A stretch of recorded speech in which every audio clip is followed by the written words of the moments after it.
गर्मी की एक उमस भरी शाम थी। गांव की हवा में मिट्टी की सोंधी खुशबू थी और भोलू की चाय की दुकान पर हमेशा की तरह लोग जमा थे। चाय की केतली में अदरक, इलायची और तेज पत्ते की महक उबल रही थी। भोलू अपने पुराने रेडियो पर पुराना गाना बजा रहा था और गांव वाले अपनी रोजमर्रा की गपशप में मगन थे। अरे भोलू, आज चाय में कुछ जादू डाल दे, गर्मी ने तो जान निकाल दी है। काका, मेरी चाय में जादू तो हमेशा रहता है, बस थोड़ा इंतजार कर, स्पेशल चाय तैयार है। रमेश और रमेश का दोस्त श्याम भी चाय की दुकान पर आते हैं। भोलू भाई, आज कुछ खास है क्या? दिन भर खेत में काम करके हड्डियां चटक रही हैं। अरे खास तो भोलू की चाय ही है, लेकिन आज कुछ अलग सुनना है। कोई डरावनी कहानी हो तो सुनाओ। डरावनी कहानी? अरे वो तो मास्टर जी के पास भरी पड़ी है। मास्टर जी, आप ही कुछ सुनाइए ना। तभी दुकान के कोने में बैठे रिटायर्ड मास्टर जी, जिनका असली नाम आशुतोष था। अच्छा, तुम लोग डरावनी कहानी सुनना चाहते हो?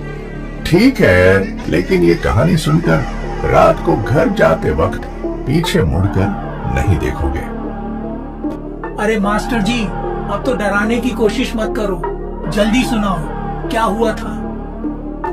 हाँ मास्टर जी, भूत भूत की बात हो तो बिल्कुल सच बताना, कोई बनावटी कहानी नहीं चलेगी। ये बात उन दिनों की है जब मैं इस गांव में नया नया आया था।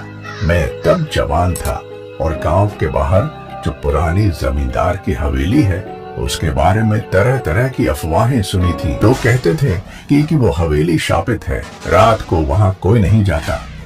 कहते थे वहां एक औरत का साया घूमता है जो हर उस इंसान को बुलाता है जो हवेली के पास से गुजरता है।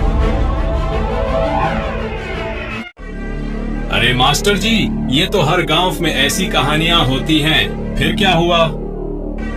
हाँ रमेश, मैं भी यही सोचता था कि ये सब गांव वालों की बनाई कहानियां हैं, लेकिन उस रात जो हुआ उसने मेरी सोच बदल दी। सुनो, पूरी बात बताता हूँ। उस समय मैं गांव के स्कूल में पढ़ाता था।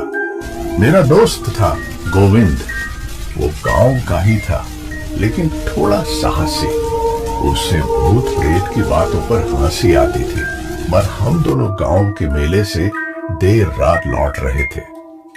रास्ते में वही पुरानी हवेली पड़ती थी। रात के करीब 1 बजे होंगे। चांदनी रात थी, लेकिन हवा में एक अजीब सी सनसनाहट थी। मास्टर, चलो हवेली वाले रास्ते से चलते हैं, समय बचेगा, और वैसे भी ये भूत भूत की बातें बकवास हैं। गोविंद, रात हो गई है, दूसरा रास्ता लेते हैं। लेकिन वो नहीं माना। बोला, अरे डरपोक मत बन, चल मैं तुझे दिखाता हूँ कि हवेली में कुछ नहीं है। मजबूरी में मैं उसके पीछे पीछे चल पड़ा। जैसे ही हम हवेली के पास पहुंचे, मुझे लगा जैसे कोई मेरी तरफ देख रहा है। हवेली का पुराना लोहे का गेट खुला था, जो क्रमश बंद रहता था। मैंने गोविंद से कहा, गोविंद, कुछ ठीक नहीं लग रहा, चल वापस चलते हैं। अरे मास्टर, तू तो सचमुच डर गया। देख, ये गेट तो हवा से खुल गया होगा। चल अंदर चलकर देखते हैं। मैंने मना किया, लेकिन गोविंद ने मेरी एक न सुनी। वो हवेली के अंदर चला गया। मैं बाहर खड़ा रहा, लेकिन 2 मिनट बाद ही गोविंद की चीख सुनाई दी।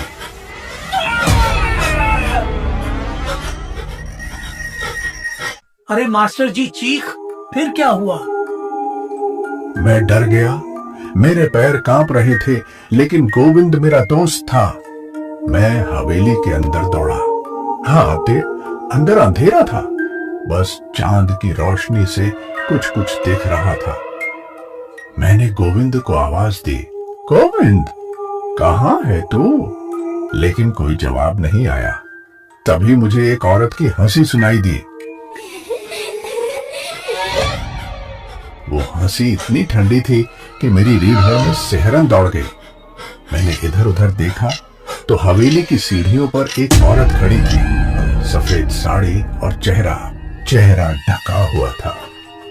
वो धीरे धीरे सीढ़ियां उतर रही थी। मैंने हिम्मत करके पूछा, कौन हो तुम? गोविंद कहाँ है? गोविंद, वो मेरा मेहमान है। तुम भी आ जाओ मेरे साथ। मैं पीछे हट गया। मेरे पैरों तले जमीन खिसक रही थी। फिर मुझे गोविंद की आवाज सुनाई दी। मास्टर भाग, ये वो नहीं है जो दिख रही है। मैंने देखा गोविंद हवेली के एक कमरे में फंसा हुआ था। उसका चेहरा सफेद पड़ गया था। मैं दौड़कर उसके पास गया और उसे खींचकर बाहर निकाला। मास्टर जी, फिर वो औरत कौन थी? हम दोनों जैसे तैसे हवेली से बाहर निकले, लेकिन बाहर निकलते ही मैंने देखा कि वो औरत गेट के पास खड़ी थी। उसने अपना चेहरा उठाया और उसके चेहरे पर आंखें नहीं थीं, बस 2 काले गड्ढे, जैसे वो मुझे निगल लेना चाहती हो। मैं और गोविंद चिल्ले हुए गांव की तरफ भागे। रास्ते भर वो हंसी हमारे पीछे गूंज रही थी। मास्टर जी, आप लोग तो बच गए, लेकिन वो औरत थी कौन? अगले दिन मैंने गांव के बुजुर्गों से पूछा। उन्होंने बताया कि वो हवेली पहले एक जमींदार की थी। उसकी पत्नी, जिसका नाम मालती था, को जमींदार ने धोखा दिया था। उसने गुस्से में हवेली में आग लगा दी थी और खुद भी जल गई। तब से उसका साया वहां फिरता है। वो हर उस इंसान को बुलाती है जो रात को हवेली के पास जाता है। जो उसकी बात मानकर अंदर जाता है वो कभी वापस नहीं आता। मास्टर जी, फिर गोविंद का क्या हुआ? गोविंद उस रात के बाद कभी वैसा नहीं रहा।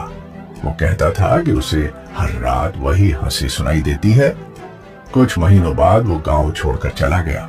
आज तक कोई नहीं जानता कि वो कहाँ है, लेकिन एक बात मुझे आज भी याद है।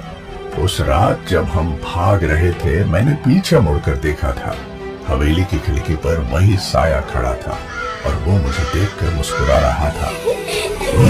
दुकान पर सन्नाटा छा गया। बाहर अंधेरा गहरा चुका था। हवा में एक अजीब सी ठंडक थी। मास्टर जी, अब तो हम रात को हवेली की तरफ नहीं जाएंगे।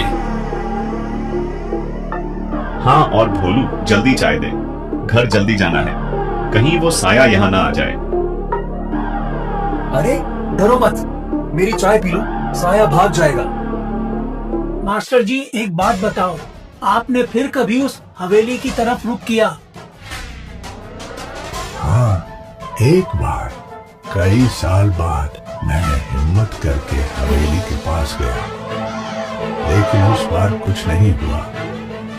शायद वो साया मुझसे अपना बदला ले चुका था, लेकिन एक बात पक्की है, वो हवेली रहा, आज भी वैसे ही है। और लोग कहते हैं रात को वहां अब भी हंसी की आवाज सुनाई देती है। सब लोग चुपचाप चाय पीने लगे। उस रात जब लोग अपने अपने घरों को लौटे, तो हर किसी के मन में एक सवाल था, क्या सचमुच वो साया आज भी उस हवेली में भटकता है?